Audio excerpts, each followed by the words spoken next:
In this video, I'll show you step by step how to transfer money to your Venmo account.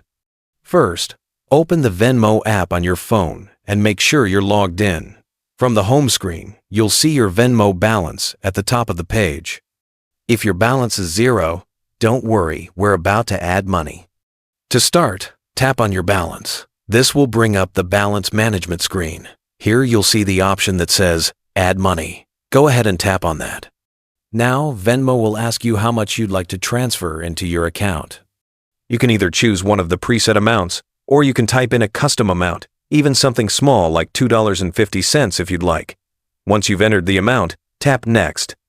On the next screen, Venmo will show you the bank account or card that's currently linked to your Venmo account.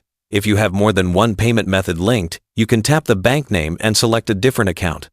Choose the one you'd like to transfer money from. Once that's done, tap Add Now.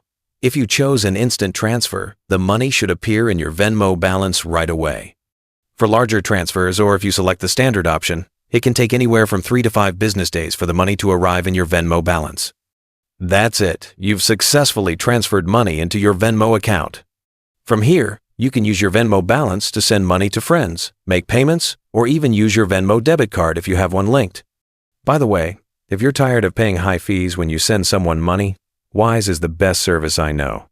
I use it myself to send and receive money with some of the lowest fees out there. Plus, you get free virtual and physical debit cards that work globally.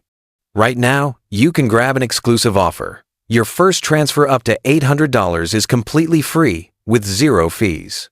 You can create your free Wise account using the link below.